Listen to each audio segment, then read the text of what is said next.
افزایش بی‌سابقه حاصل لیمو نرخ آن را در بازارهای کشور به طور نظررس پایین برد. اگر سال قبل نرخ 1 کیلوگرم آن از 8 تا 14 سومانی را تشکیل میداد، حالا آن را با نرخی از 4 تا 7 سومانی یافتن ممکن است.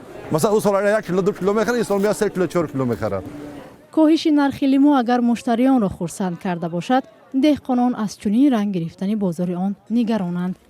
اکبر از ناحیه جیهون محصولاتش را به بازار دهقانی دوشنبه آورده است تا مشتریان بیشتر پیدا کند. با تاکید او پرورش لیمو مهنت و خراجات زیاد را طلب می کند و در صورتی به فروش نرفتن آن دهقانان دل سرد می شوند. ارزان شد سال دیگر که ذوق شوق یعنی پرورش سست می شود هم، یعنی که با دیگر زراعت هم مثال چیکار میکنه از قفای دیگر زراعت میشه، مثال برای پرورش دیگر زراعت.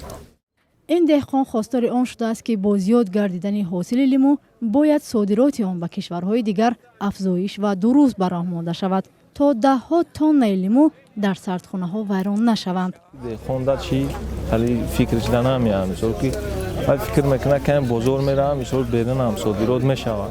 نه که فکر شخصی وقتی که ما میام همین بازارهای ولایت ها بازارهای ناحیه‌ها در تقسیم میشه، با فکر ما هم خلاص.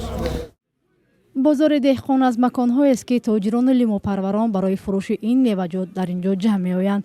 اساساً در این مکان محصولات لیمو از مناطق دوردست کشور آورده می شود و نسبت به دیگر بازارها نرخش ارزان تر است. نسبت سالی گذشته خیلی نرخش پست کرد. لیمو پروران وضع صادرات لیمو را به خارج کشور به طور کافی نمی حسابند. غازی جان شادیف لیمو پرور از ناحیه درواز به دوشنبه آمده است و در جستجوی شریک است که محصولاتش را به خارج صادر کند. از بعضی نفری است که از سال به سال دیگر میمونه. حسابی که صادرات نیست.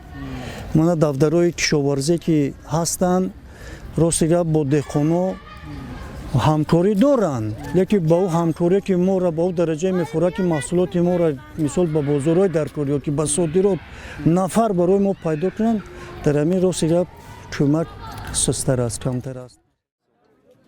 مسئولین وزارت کشاورزی و خدمات گمرک میگویند صادرات لیمو به کشورهای خارج به راه مانده شده است، اما دهقانان در برابر کاهش ارزش لیمو از درست راه اندازی نگردیدن صادرات آن نگرانی میکنند.